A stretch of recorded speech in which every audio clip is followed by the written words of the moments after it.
Welcome back to On the Timeline. I'm Emma Connelly. And I'm Samantha Vassallo, and today we're doing the timeline on the Jonas Brothers. So to start off, we're going to talk about how the Jonas Brothers really got started. So they actually grew up in New Jersey, which is where I'm from. So go.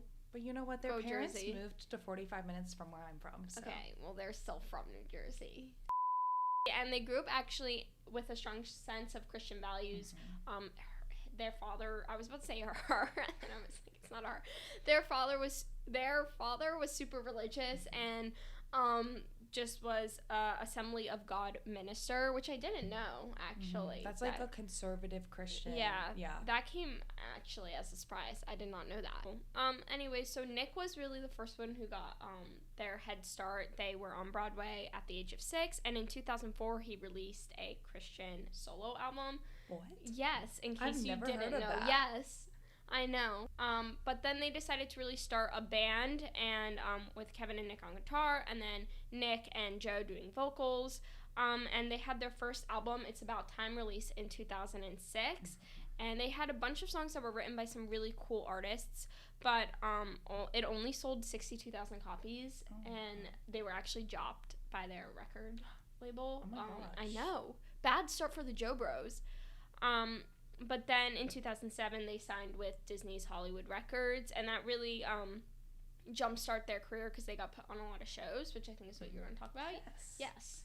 So the first show they were on was actually an episode that aired in 2006. So I guess maybe Disney put them on the show to kind of test them out before giving them the record deal. So they were on an episode of Hannah Montana, and it was called Me and Mr. Jonas and Mr. Jonas and Mr. Jonas. So I guess Hannah Miley was crushing on all three boys. And I know there was like a scene when they went to the record studio. I'm a big Hannah Montana fan. So I've seen this episode a bunch of times, and like they go in and Billy Ray like records them all singing together.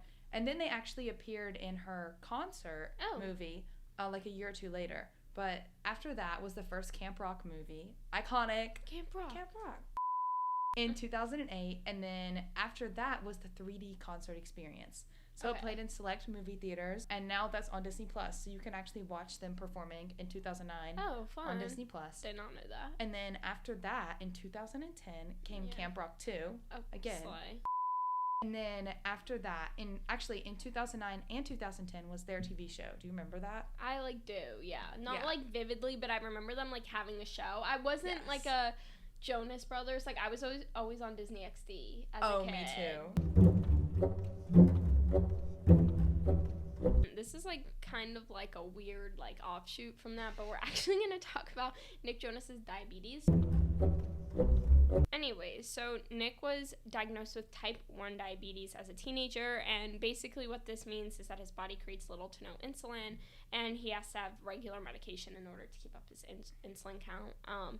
And according to an interview by him, he said that, quote, "It was frightening at first because I didn't have a total grip on what my new reality was, but I felt like I was sort of in the public eye to a certain degree, and I wanted to normalize it for me and for people that followed me." I remember them talking about this in the documentary. Did you read about the documentary? Okay, so whenever they came back as a band, they put out this documentary, like the Happiness Begins documentary.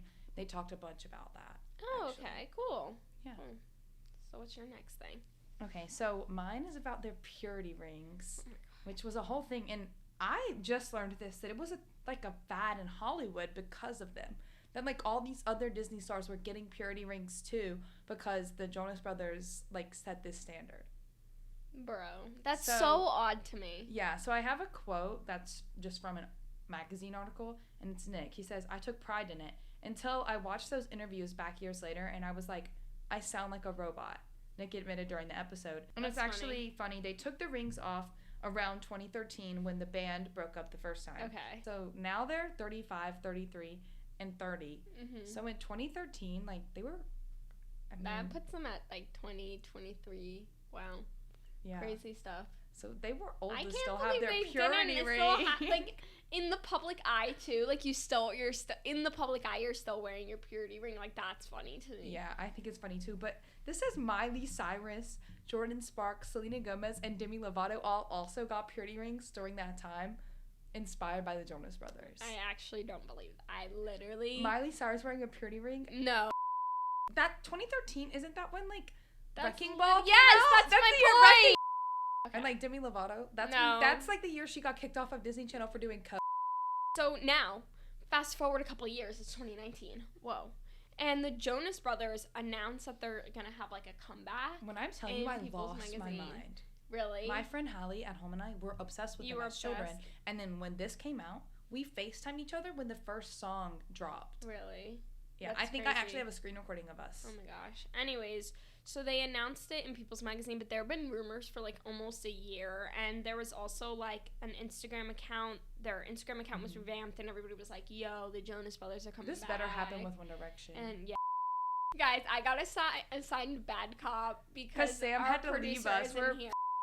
And then they like finally announced it on James Corden's Late Show, which was like super cool. And then in March 2019, their first single, Sucker, came out. This is the one I have a screen recording of. Yep. And it debuted number 1 on the Billboard Hot 100. And it was followed... Okay, so Sucker was followed by Cool, which is actually my favorite song from that album. It's a good one. That's a good one. I love that. I like Roller Coaster. I like Cool. Anyways, and then in June 2019, their comeback album, Happiness Begins, came out, and it also came with an Amazon Prime movie called Chasing Happiness. And according to Kevin, it was great because, quote, it was great because we had to have real conversations and not hold back. So it worked out for us in a good way. He's talking about filming, and the album actually debuted number 1 too. I saw them in concert at their on this tour. So I really, really wanted to, but they were good. Like, I would say, like, I'm like not gonna lie, I've been to other concerts that were so much better than what they put out. But they're a good band. And it was a comeback too. It was comeback, and you're there from the nostalgia of it. I feel like less for their actual like, it's like. No, and it's Spider-Man and another one because all the Spider-Man movies were coming out. Oh no, I haven't. Oh, you should definitely go watch it. I'll watch it. Maybe Sam. Maybe you can put a clip of it. Spider-Man. Put a clip, Sam. Do it. Bad cop. The last topic that we're gonna cover is what's currently going on in Jonas World. Jonas World. And that is Joe's marriage scandal. So obviously, May of 2019 so Sophie and Joe were dating for like years. Yeah. And actually, December of 2018, when I went to see Mean Girls on Broadway, Joe and Sophie, you were sitting directly in front of me, and I tried to take a picture with you, and your bodyguard said no. Depressing. So then in May of 2019, they had an unofficial marriage ceremony in like Vegas or Reno, somewhere in Nevada. And then they actually got married in June when they had the official ceremony. They looked amazing, like the gowns, everything was perfect. And then right a year later, in July of 2020, they had their first baby, and then their second baby 2 years later in July of 2022. So that baby is really little. Yeah, that is a little baby. So like a year and a half old. And then September 5th of 2023, they announced they were separating after there was some like drama. There was so much drama. I don't understand why. Like, can they not just say they don't love each other anymore? Where's the through line? Where's the... And then, like in the initial divorce, Joe has the custody of the kids because the kids are, United States citizens. So he's keeping them in the U.S. But Sophie has sued Joe. Yeah. She has sued him because she wants the kids back in the UK. Yeah. And honestly, like, usually in this case, they just give them straight to the kids, to the wife. And so for them to not be giving the kids straight to the wife, it does make me think, is there something else in here that they're not publicly talking about? Why does Sophie not just have the kids? That was the timeline on the Jonas Brothers. For SGTV, I'm Emma Connelly. And I'm Samantha Vassallo. Platinum, everybody bought our 7th album. It had outsold Kelly Clarkson. I took a trip to the year 3000. This song had gone multi-platinum. Everybody bought our 7th album. 7th album, 7th album. He told me he built a time machine like one in a film I've seen.